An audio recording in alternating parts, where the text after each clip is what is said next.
হাসিনার মতো খুনির মানসিকতা কেউ পোষণ করবেন না। আমরা আশা করব অদূর ভবিষ্যতে আর কেউ এই বাংলাদেশ হাসিনার মতো হয়ে ওঠার চেষ্টা করবেন না। প্রতিটি ভূমিকৃত যারা ফিরে আসেন সকলের পরিবারে এই চিন্তা এবং এই অবস্থা বিরাজ করছে।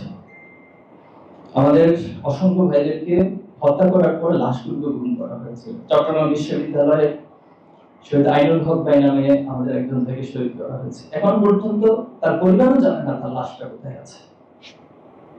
আমাদের অনেক ভাইদেরকে হত্যা করে তাদের চোখগুলো উপরে ফেলা হয়েছে। তাদের মায়েরা বলেছিল যে আমার সন্তান কি এমন অপরাধ করছে, তাকে মেরেছ, কিন্তু তার চোখটা কি উপরে ফেলা দরকার ছিল? এ ছিল বাংলাদেশের চিত্র। এভাবে বাংলাদেশ জুলাই এবং আগস্ট পর্যন্ত অতিক্রান্ত করেছে। জুলাই এবং আগস্টে এসে দীর্ঘ ত্যাগ কোরবানির উপরে এই প্রজন্ম সিদ্ধান্ত নিয়েছে আমরা আমাদের জীবন দিব। আমরা একজন নয়, শত শত নয়, হাজার হাজার লক্ষ লক্ষ যুবক জীবন দিব, কিন্তু বাংলাদেশকে এভাবে আর চলতে দেওয়া যায় না। এভাবে রক্তের বন্যার উপর দিয়ে বাংলাদেশ চলতে পারে না। আলহামদুলিল্লাহ, আল্লাহর একান্ত মেহেরবানি, আমাদের শাহাদাতের পথ মার্গে আজকে বাংলাদেশ একটি ফ্যাসিবাদ মুক্ত বাংলাদেশ এবং হত্যা, গুম, খুন মুক্ত একটি বাংলাদেশের দিকে অগ্রসর হচ্ছে। আমরা আশা করব অদূর ভবিষ্যতে আর কেউ এই বাংলাদেশ হাসিনার মতো হয়ে ওঠার চেষ্টা করবেন না। হাসিনার মতো খুনির মানসিকতা কেউ পোষণ করবেন না।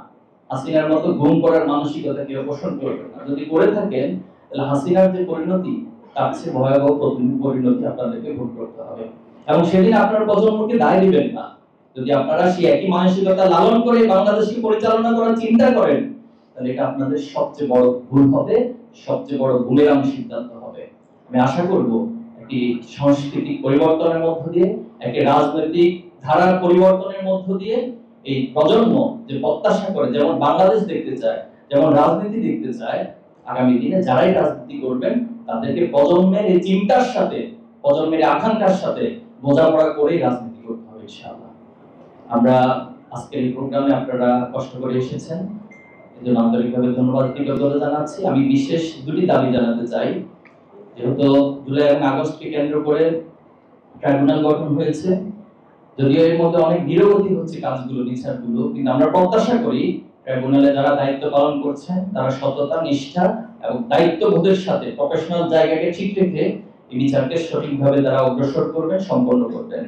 পাশাপাশি যেহেতু 28 অক্টোবরের মধ্য দিয়ে বাংলাদেশে ফ্যাসিবাদের বীজ বপন হয়েছিল, পাটাতন তৈরি হয়েছিল এবং এই হত্যাকাণ্ডের মধ্য দিয়ে পরবর্তীতে প্রত্যেকটি হত্যাকাণ্ড সংঘটিত হয়েছিল। এজন্য এই হত্যাকাণ্ডের যারা জড়িত ছিল, এটা যদিও মামলা হয়েছিল, চার্জশিট হয়েছিল, কিন্তু হাসিনার ক্ষমতায় এসে এই সবগুলো মামলাকে তারা প্রত্যাহার করে নিয়েছিল। তো আমরা দাবি করছি যে এই মামলা ট্রাইব্যুনালে নতুন করে আবার চালু করে এই খুনিদের যথাযথ বিচার করতে হবে। দুই নম্বর যে দাবি আমরা করতে চাই, যেহেতু এর মধ্য দিয়ে বাংলাদেশে ফ্যাসিবাদের পাটাতন তৈরি হয়েছে, এজন্য এই হত্যাকাণ্ডে যারা যারা এখানে নিহত হয়েছে, শহীদ হয়েছে, আমাদের ইসলামী ছাত্র শিবিরের 6 জন ভাই সহ টোটাল 18 জন, সারা দেশে 18 জন ভাইকে হত্যা করা হয়েছে।